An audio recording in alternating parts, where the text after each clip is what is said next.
Listen up for some strategic analysis. Welcome to the podcast where we discuss how to outmaneuver your opponents. I'm Faith, and I'm joined with Jrod and his Dudeness. Today, we are talking about the state of the meta in SWU, and then discuss what's on the horizon with Set 3, Twilight of the Republic pre-release. Jrod, what do you think about the meta we have in Star Wars Unlimited?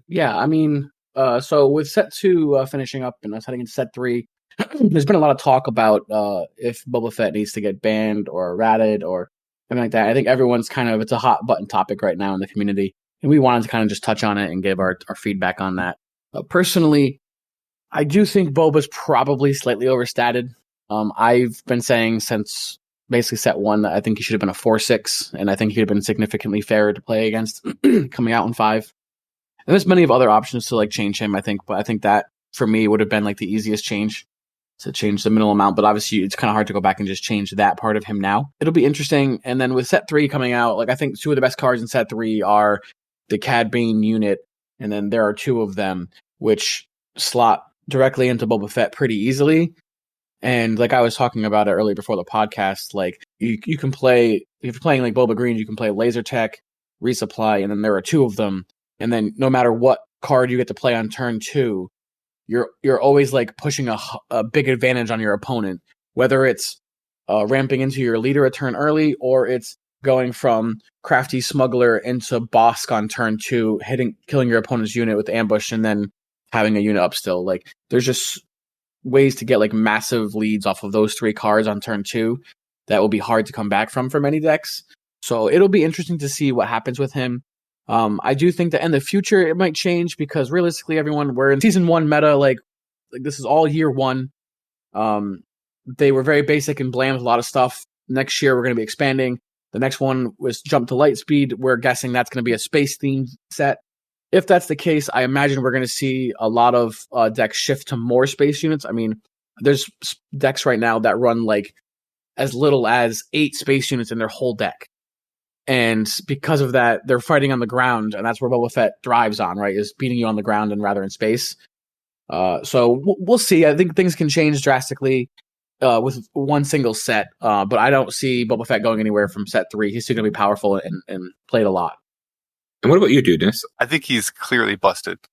So I'm just going to throw out some stats as of Saturday afternoon before Week 4 PQs have completed, but as of now, right now, Boba has won 17 of the 29 PQs.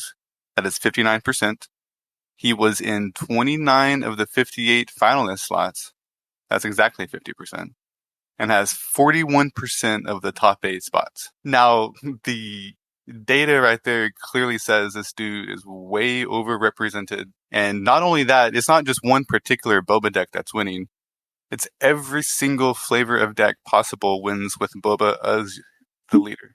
You've got mid-range with the green. You've got aggro-focused tempo with the double yellow. The red one is a more aggro-focused and goes space. Then you have hard control with Boba blue. So literally every single archetype that exists in this game has Boba as its top leader. Every single one. And so, some people want to say, well, Sabine is also busted too, right? No, she's not. She literally goes into heroic aggro. She's not bleeding into heroic control. You're not seeing Sabine Blueless pop up and just wrecking people with Sabine playing control. No, if one leader is able to effectively pilot every single archetype in the game, he is busted. Full stop. You cannot convince me otherwise. Literally every single color of Boba has won a PQ. Red Boba won the Australian PQ. Every single flavor of Boba can win, which means that he is a broken leader. So something needs to change. I'm against outright banning because I think that it sucks and is lazy.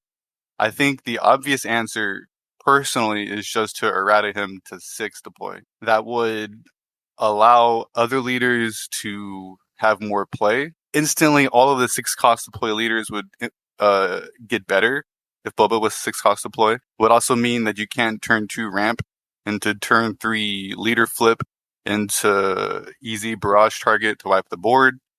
like that's the play in Boba Green that is just super backbreaking. And if you can't deploy your leader on turn 3 now, like that just changes that. It changes the entire makeup of those lines. I think it's the easiest solution. Just errata him to 6. The game instantly gets better in every single facet. And I don't want them to wait until after set 3 to do it.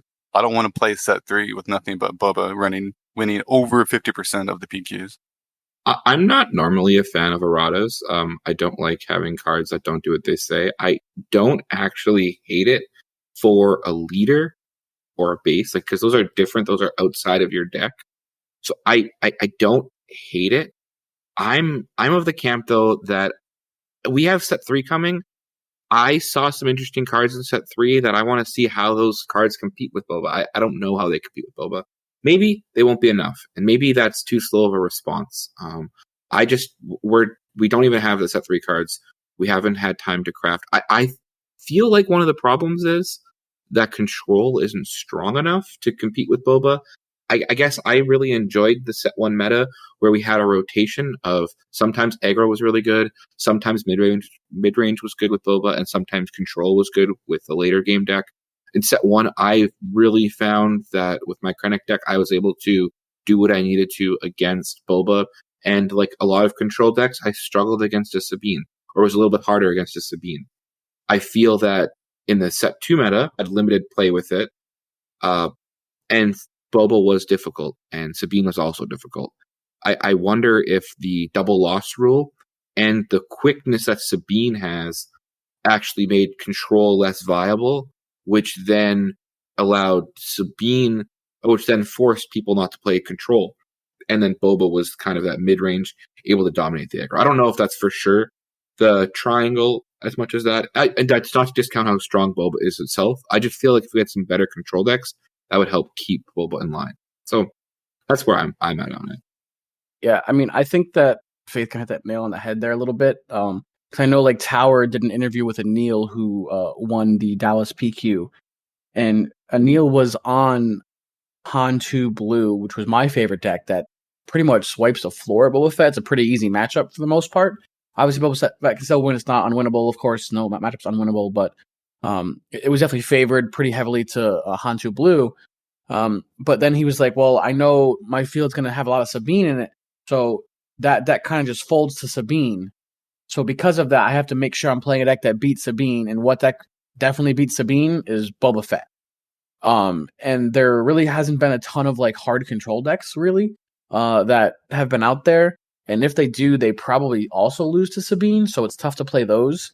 So I think we were just in a meta where everyone had determined that you're either playing like Sabine or something that beats Sabine.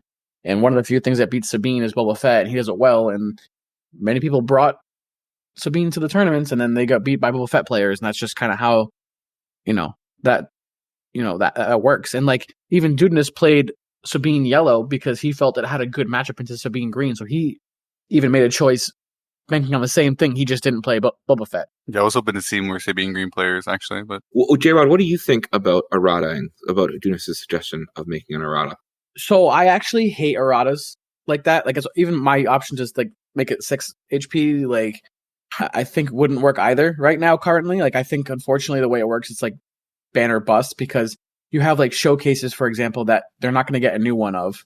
Like they're not going to just send out new showcases that have the correct stats or the correct words on them. And then if you're going to let's say a store showdown, which is more casual friendly, and you're going with that old showcase that has the non-errata, and someone's like, wait, what is that? That's not what the card says. Like, how'd you get that? Is that a fake? Like, you know what I mean? It's like, it'll cause problems for newer players who maybe don't know every single card like us more seasoned players do.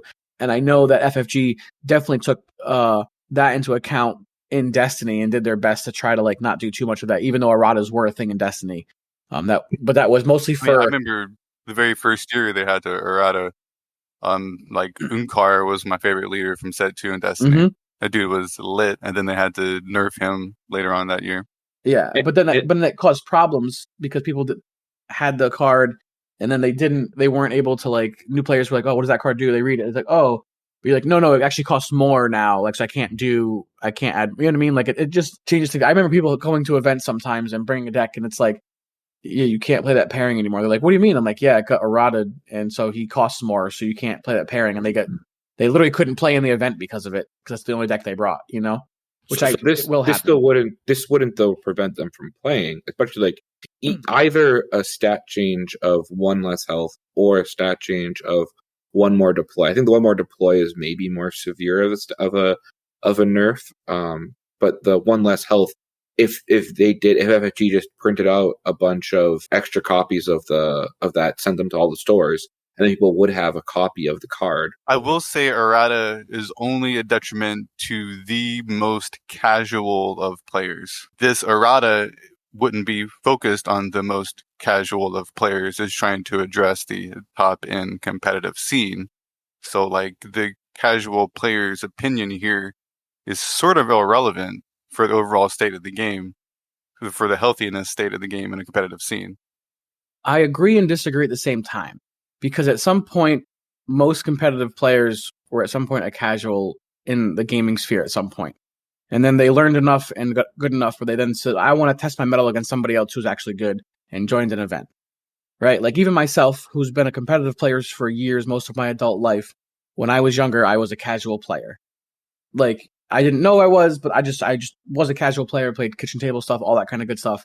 And at some point, when I got older, I went, no, wait a minute, I want to play against people and I want to beat them. They don't matter in this split second, but they could be someone who wants to dive into competitive in the future. And having this errata could change them. Now, admittedly, my example using Destiny is a little weird because I was talking about them errataing leaders, and they had points attached to them where you can only have, I think it was like 30 points. So like if a leader got pushed up in points, their best pairing that they used to have couldn't be paired again. And so like that was why their deck was illegal at that point and couldn't be played, which wouldn't happen in this case. Faith is correct. But then there's a confusion of like, will the player remember it? Like the new player, like obviously the experienced players will know, but like, will the less experienced player know that going to their first event, right? It's like another thing that they have to remember about their deck. It just, unless FFG prints off additional new cards and just gives them stores, and the stores can give the players, but players can ask for the new copy. For base leaders, I think that's fine. But what happens to the show? So you get a showcase Boba Fett. What's going to happen there? You're just going to play 4/7. Everyone's going to know it. You'd have to either not use the showcase. So the TCG market isn't a stock market to invest in and hold value. And if you treat it as such, you deserve to get owned because your Boba Fett showcase got errated and now is worthless. Well, but that's the thing. It wouldn't even destroy the value because you could still play the showcase. In that case, you'd have to remember. Playable. It's not going to be unplayable. Like, I mean, I don't. Yeah. In that case, you'd have to remember. But here's the problem. So we have a new player going into their first ever competitive event. You have a Boba Fett showcase that has the old stats on it or the old deployed number on it or whatever they decide to change on him. And you're sitting across from it and you don't know he's changed. So you're reading him at face value, right? And let's say they do my change. They do 1 less HP. So you're like, okay, I could attack for 6 here and kill him, but or not kill him, be 1 short. That stinks. I'll hit base for 6. And your opponent's like, oh, bet, cool, barrage, all this stuff, like wipe your board. You know what I mean? And that could just cause them to lose the game right there because they didn't know they could have killed Boba Fett. Sorry, in this case, is the new player the one with the showcase or the one against it? Against it. And the other person didn't put the showcase. Didn't. They would have to implement a rule saying that if you're going to play an old version of the card because of the showcase or whatever, you have to tell your opponent before every match, hey, I'm using this. It's been errated to this. Like that would have to be a fundamental rule. And I think that just gets really messy. Yeah. Oh, yeah. And maybe. Yeah. That's fair. I do want to say though that this scenario of like a brand new player is like going to happen less than 1% of the total matches in the entire history of Star Wars Unlimited. So it's like I'm not too worried about these less than 1% matches happening for these new players or whatever, right? It's like it's not a priority for me. The priority for me is making a healthy meta game, personally. Yeah, I think the balance there of what is the cost worth the benefit. And I'm still in the camp of let's wait and see for set 3 because we have a new meta coming out. We can look at that aggressively in the first month-ish, see if we need to make that decision. But I think I agree with you. I hear what you're saying, but like as this game grows, we're going to keep adding new players. Now, some of them likely will be veterans from other games, so they might be more on top of erratas and that kind of stuff. So I do admit that, but like realistically, if this game starts getting into like Targets and Walmarts and a lot of more casual people who don't really play card games get invested because it's a Star Wars game they want to play, like it's gonna happen. Like there's many people that's in our comments and in Discords all over. I say this is my first TCG because it's Star Wars and it's great and it's awesome, and they might not be aware of that stuff. So I don't think there's a great answer. There's no good answer. I think no matter what happens with him, if they decide to or if they don't, so there's going to be someone who's going to be upset. And that's just what's going to be the case. And I don't think there's a good, clean answer that even I can think of or that we can come up with here. Right. I guess like a little bit of my thought, Jrod, would be like, if this new player, like what stops that same new player from going to another card game where they have a ban list and that person going to a form, like it's someone's first FNM and they go to a standard event and there's actually a card that's banned. Like they didn't know that when they started the event. Right. So it'd be the exact same thing to me. Whether it's a ban list or an errata, and obviously, like FFG can only test so much, and so I'm not surprised that we have a card that's kind of strong, right? That's a little bit dominating in the meta. I think he is strong. I actually really like it. Probably that 4/6 change if they are going to errata. And again, I'm not a fan of erratas, and I'm in the camp of let's wait and see. But if they do, yeah, I think there's the same barriers that you're talking about, whether a card's banned or a card's not. And at least in this, it's an open table issue. Like when my opponent, like when a judge even's walking around can tell a person or whatever, like it's not hidden in a deck at least. Well, I'm going to say one last thing and then we should probably move on from this. We have some other points to talk about today, but my truthful opinion here is that if they remove Sabine, we would keep Boba Fett down more because Sabine keeps a lot of late game decks from being good because how quick she is. If she was not in the meta, Boba Fett would not be as good because he's very good into her, and she is one of the fastest decks. So you have to have a plan for her and then Boba Fett if you want to be a competitive deck right now. And sorry, I want to add one more thing as well. The most disrespectful part of it to me is the fact that Boba Fett's armor is a cunning card when he was in set 2, who had a Boba Fett leader who was a command card. So that just to me kind of frustrated me. If anything else, it's like if they would have made it a command card, still could have been interacted with set 1 leader, but it would also just make it more, you'd have to be running green yellow Boba, especially would have just fit in the set. So I was a little disappointed with that. Oh, and I guess one last thing, because I have the Portland PQ on the side over here. Hope everyone did well on that, had a great fun. That was a great event. Shout out to the Bucketheads for having me on that. That was great. Appreciate you boys, and you guys did a great job. Thank you. Well, now that we've talked about kind of the past, set 2, and what we saw there, let's now turn towards set 3. And in a couple of days, everyone will be heading to their pre-releases at their local game stores. Woo! For Twilight of the Republic. Jrod and Dudeness, what do you guys think about set 3 and about the pre-release? This is the most excited I've been for the pre-releases yet. I think set 3 is going to be the best limited environment so far. I think that does have cooked with this set for sure for Seal and Draft. I'm looking forward to playing with the tokens. The play lines seem to be a little bit more in depth. There's a little bit more you could do now with exploit and trying to make sure you have coordinate activated and stuff like that. I'm definitely just going to be trying to make an Ahsoka deck at the pre-release. I'm making Ahsoka assuming I don't get Anakin in my pool, because I think Anakin is actually a great limited leader. I've had the chance to playtest a little Seal, and I made an Anakin deck that just did work. Dudeness, what if this is my first pre-release and I don't open up an Ahsoka leader? Well, you can't open up an Ahsoka leader in the packs unless you get a showcase because she is starter only. But for the pre-release, they give you the starter leaders in a special treatment as a little bonus for playing the pre-release. And can I use those in my pre-release? You absolutely can. And I highly suggest you do, actually, if you don't get anything else that really fits. Ahsoka is going to be good pretty much all the time if you just get a little bit of support. And I think Grievous will actually be pretty all right, too, if you get some support there. And I'll add that if you're unsure on how to build a pre-release deck, I would check out our video coming out on Tuesday, where Faith opens up a pre-release kit to show you what's inside and how he went through the process of building a pre-release deck out of the kit that he had received. Jrod, what about yourself? What are you looking forward to in this pre-release, or any kind of strategy that you have going into it? I have not had a chance to play any limited yet, so I am going in a little bit blind more than I have. But I would also agree that I'm super excited for this set. I think it's going to be great. It's my favorite era of Star Wars ever, so I'm definitely going to go to as many pre-releases as I possibly can, as many drafts as I can. I'm going to try as many leaders as possible. I'm probably going to force Ahsoka at least once, make sure I play her. And if I open a Rex, I'm probably going to force him too at some point just for fun.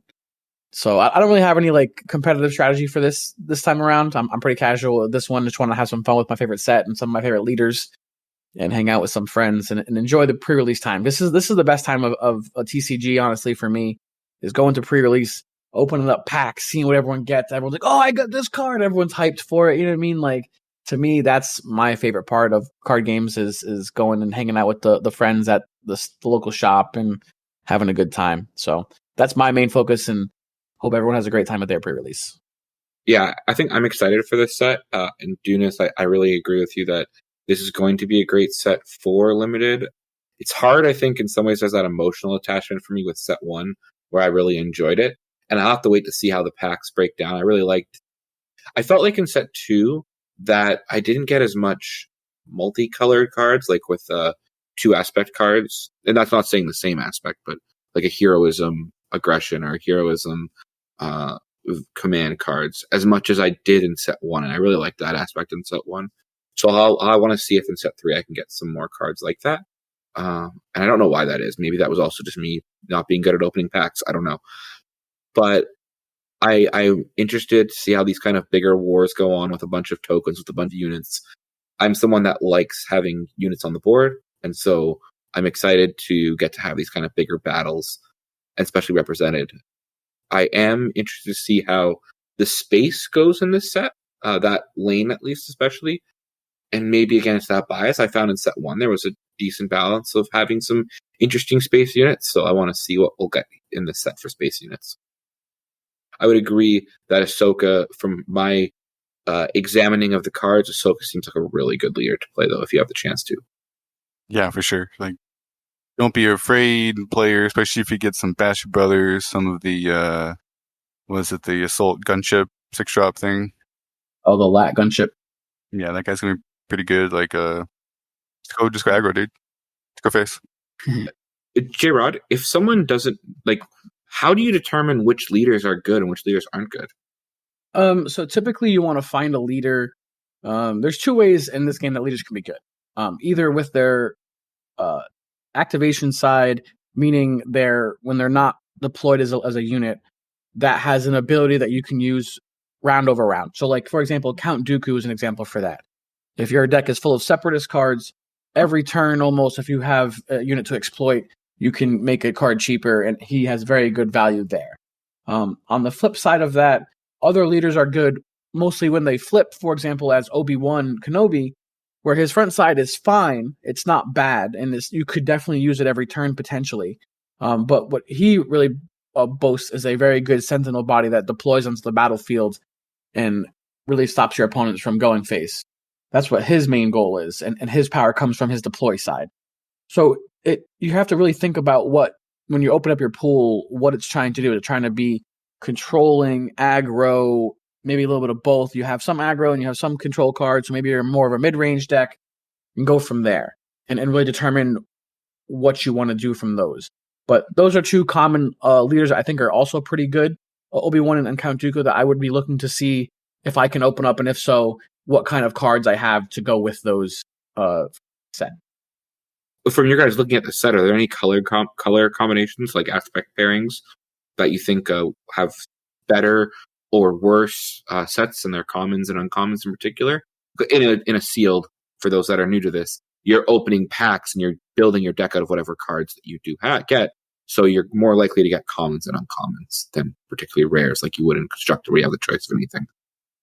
Yeah, I mean, some of the best uncommons I've seen have definitely been in like blue villainy. They have like Rune Hako and the Calculating Magna Guard.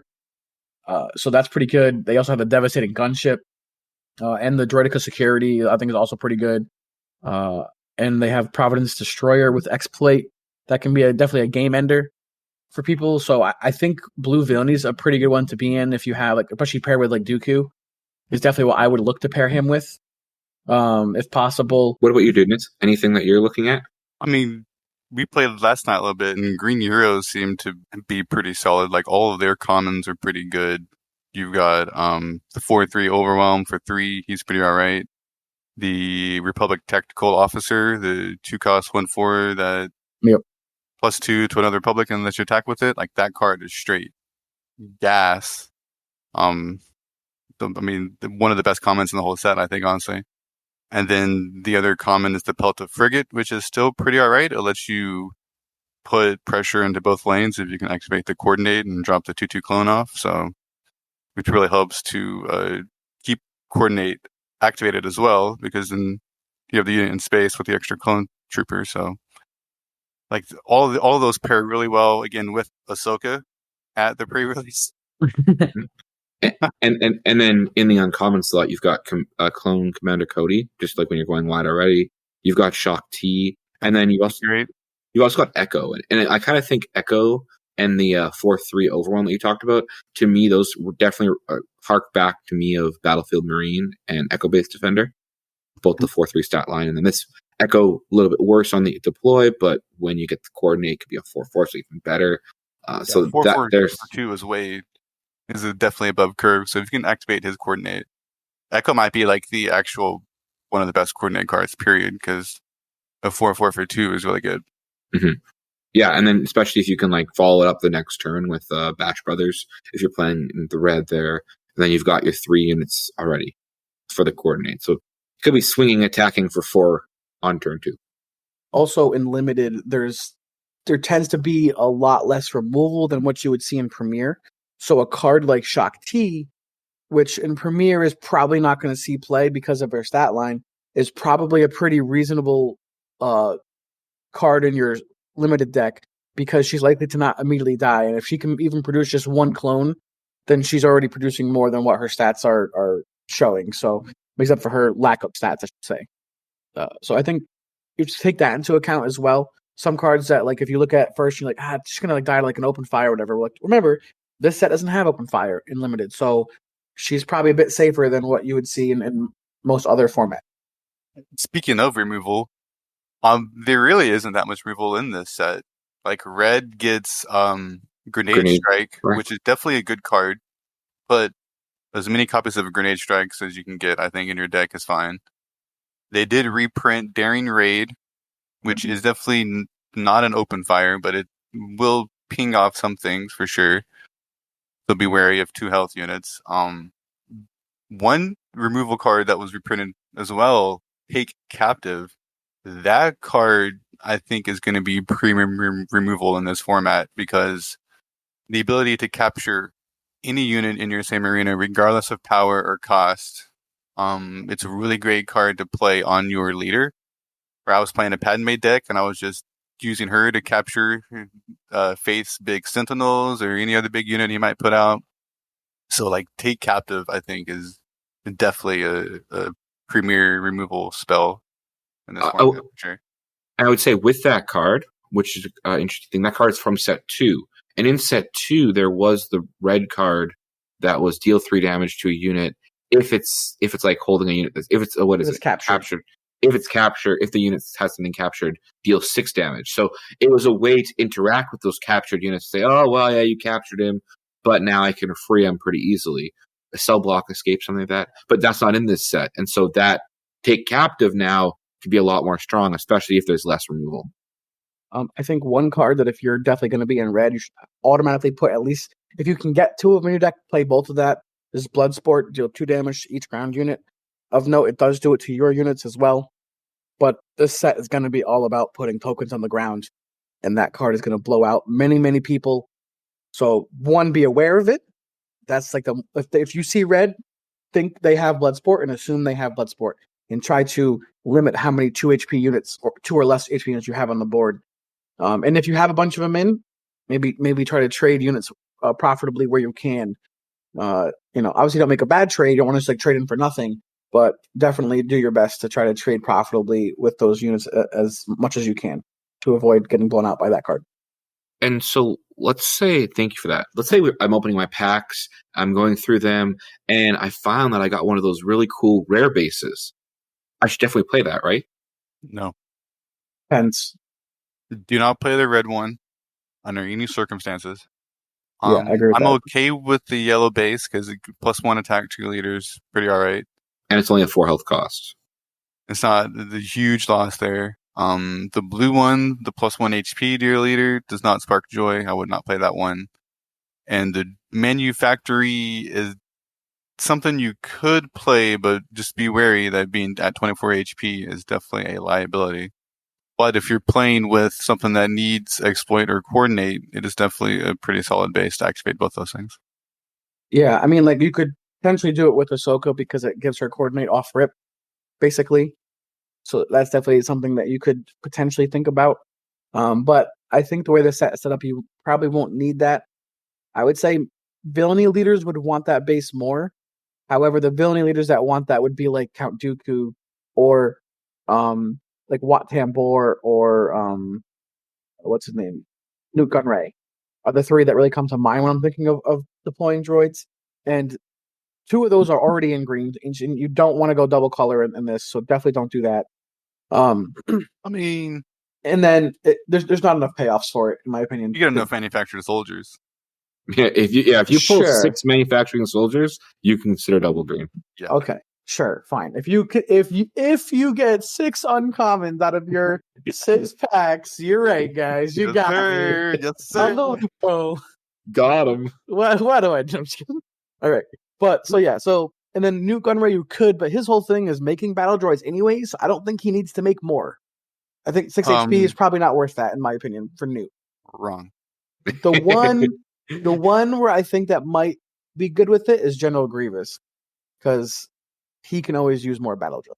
So Sure. he's the one that I think, okay, makes sense to me. Put some battle droids on the battlefield when he's out there. I do. I want to just point out to people because this can be missed. With Shock T gives all of your friendly token units +1/+0. attack. Yeah, and so that includes droids. And with Rex leader, he gives each other friendly trooper unit +0/+1, and droid tokens again are troopers. So they're both going to be helped by even if you have the other side's tokens. With Captain Rex, he would have been great in my mind with droid manufacturing if he wasn't also green. And even Padme. Padme was also with her coordinate, deploying and having coordinate, could have also been good, but she's green. So if you get 6 of the manufacturing soldiers, run the double green on those, and that's fine. Don't listen to Jrod. I don't know about that. Do we have any other thoughts for people heading to their first pre-release that you guys have from this set? Don't be afraid to ask more experienced players to help you with deck build if you need it. And I can say this for every time we have these episodes, because Dudeness had this happen to him in the first set. You are allowed to help other people.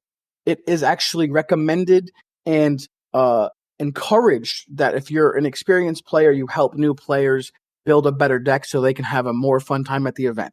I promise you, if you're good enough at this game, that if you help them build their deck, they're probably not going to beat you because you're just better at the game than they are. So help them have a better deck for a better play experience. Maybe teach them some rules if they have questions. Just be friendly. Help everyone. It's not about winning packs. Just go open some cards, play with friends, have a good time, and don't stress about winning. This pre-releases are not there for winning. They're there to have fun and open new cards and experience stuff for the first time. Yeah, I think the pre-releases have the potential to be the most fun event for each set.